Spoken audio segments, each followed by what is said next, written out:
Y porque Alma Isabel Posadas viene a hablarnos de la explotación laboral de menores y los castigos para este delito, Olguita.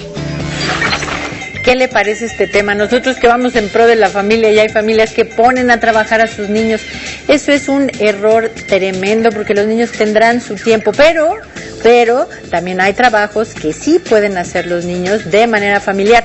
Pero para este tema está con nosotros Aremi Galicia. ¿Cómo estás? Hola, muy bien, ¿usted? Bienvenida. Muchas gracias.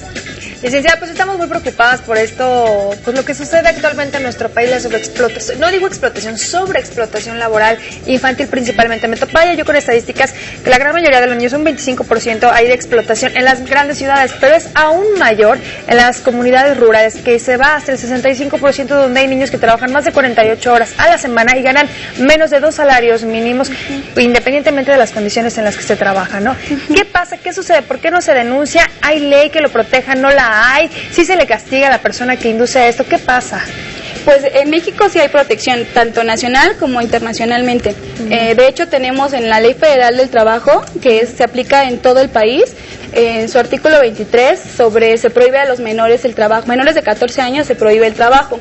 También se prohíbe el trabajo a los que son mayores de 14 años, pero menores de 16 años. Esto está totalmente prohibido, pero también es considerado como un delito, y esto está tipificado en el Código Penal para el Distrito Federal, y se castiga con de 2 a 6 años de prisión o de 100 a 300 días de salario, de multa, de un salario mínimo general. ¿Se castiga a las personas que los emplean? Ajá, o sea, se castiga a las personas que toman a los niños y les dicen vete a trabajar en las calles, avenidas, ejes viales, en espacios públicos o en recintos privados para hacer cualquier tipo de actividades. Además de que también se toma en cuenta que los niños no podrían trabajar en ciertos horarios o en ciertas condiciones, porque serían tanto se los afectarían en su desarrollo personal, como tampoco podrían cumplir con la escuela. Ahora, hay ciertos lugares donde se emplean a ciertos, por ejemplo, yo veo en los centros comerciales que la gran mayoría de los chiquitines son, pues no sé, son niños incluso de primaria, secundaria tal vez, pero a lo mejor no se les obliga, sino por necesidad buscan una manera de trabajar. ¿Qué pasa, por ejemplo, con estos niños que por manera propia, por voluntad, lo quieren hacer, lo hacen, o por necesidad lo buscan?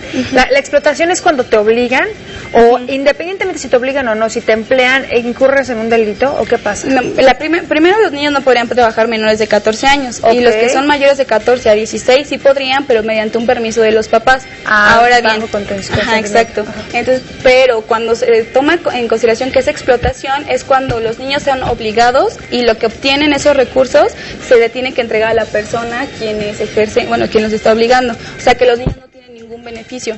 Eso es explotación. Exacto, eso es explotación. Y que sucede en el 100% de las ocasiones. Sí. Por ejemplo, ya estamos escuchando que los niños trabajan en el campo, que a veces en algunas fábricas, pues en la calle. Pero, por ejemplo, lo hemos visto en los medios de comunicación. Yo me pregunto, los niños que trabajan en las telenovelas y en este tipo de programas, pues también trabajan horarios como los adultos. ¿Hay alguna regulación de estos horarios o de estas reglas para los niños? Pues exactamente no hay ninguna, o sea, todos los trabajadores se guían mediante el artículo 133 de la Constitución, 123, perdón, y aparte en la ley federal. Pero lo que podrían hacer los niños sería como, te tienen que cumplir, o sea, también con sus horarios. Igual podrían exigir sus derechos, o sea, los niños tampoco son máquinas y pueden estar trabajando a horas que son, pues, para ellos que les afectan demasiado. Entonces lo que tendrían que hacer, pues, sería con sus padres o mediante un representante ir a exigir sus derechos, porque, o sea, también pueden ser oídos y vencidos el juicio los niños mediante un representante. Ahora sí cabe mencionar, por ejemplo, en este tipo de casos si se llevan o se guían por un representante o por en caso sus padres que fungen como tales. Pero ¿qué pasa también en las comunidades rurales? La verdad es que ya lo toman como una jornada laboral normal y como parte de las actividades diarias de una familia, donde trabajan en el campo, bueno, desde los primeros rayos del sol de la mañana hasta que finalmente oscurece. Y son jornadas que se toman como pues ya parte del trabajo normal de familia, y ante eso pues no puedes a lo mejor denunciar, ¿o se puede? Sí se puede denunciar, solamente que en ciertos en las condiciones rurales los niños, la familia lo toma como costumbre, que son para trabajo y todo eso, pero de cualquier forma los niños no pueden ser explotados de esa manera, tendrían que, como le comentaba, ir mediante un representante quien los represente para ser escuchados. Entonces, son derechos humanos y actualmente ahorita está con unas reformas, eso está al 100, los niños pueden exigir sus derechos, o sea, no tienen por qué estar explotados de esa manera, aparte que les afecta en su salud, ¿no? Porque son maquinarias muy pesadas. Fíjese que yo les voy a contar de una historia real de un niño que trabajaba con su familia en el campo, pero también iba a la escuela, y a los 10 años precisamente su papá le dijo, ¿sabes qué? Ya vas a tener que dejar la escuela porque ya tienes que trabajar de lleno, ya no me alcanza para pagar a la persona que trabajaba y tienes que trabajar tú en el campo conmigo y dejar la escuela. Entonces, es lo que pasa. ¿Por qué los niños no siguen estudiando? Porque muchas veces los papás les obligan, no por gusto, sino por falta de oportunidades, por falta de dinero, a que ellos tengan que ayudar en el campo, por ejemplo. Exacto.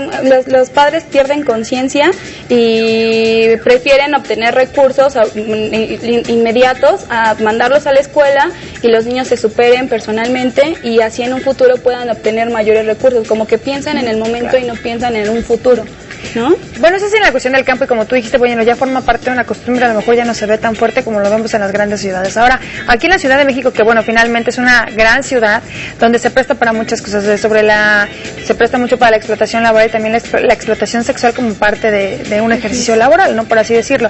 ¿Qué es lo que pasa con estas personas que son las empleadoras? ¿De qué manera se les castiga? ¿Si es cárcel? ¿No es cárcel? ¿Cuánto tiempo? ¿Qué pasa?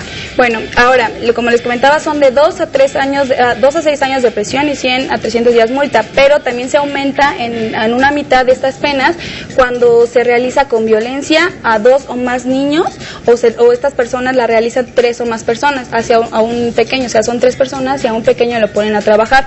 También se incrementa cuando son parientes. Bueno, son las más penas, pero cuando son padres, por ejemplo, o viven con ellos o habitan con las personas, aparte de las penas que se imponen, también pierden la patria potestad de los menores y los derechos que tengan sobre la víctima. Y por lo general, ¿en dónde terminan estos niños? Pues si se denuncia y se toman estos hechos, las personas pues sí, pueden terminar los niños en un lugar, un orfanato, por ejemplo, o los cuidados necesarios que el Estado les pueda ofrecer, pero a los padres pues sería cárcel y ya pierden cualquier responsabilidad que tengan hacia ellos. Bien. Hay como casos especiales, ¿no? Que se encargan. Los sistemas DIF municipales que existen, bueno, a mí me ha tocado ver en el caso de algunos municipios, el sistema DIF municipal es quien a veces toma no el poder, sino toma la custodia como tal, cuida, resguarda y ve por la salud y la integridad de estas personas. Exacto, ¿no? Mientras los niños puedan obtener ciertos recursos y ser independientes en un futuro. Okay. Pues muchísimas gracias, licenciada. Te agradezco muchísimo que nos acompañes y bueno, esto es un tema delicado y muy real en nuestro país, ¿no? Olguita, nos vamos rapidísimo, ha llegado el momento de despedirnos, vamos a ver qué pasa del otro lado de la casa.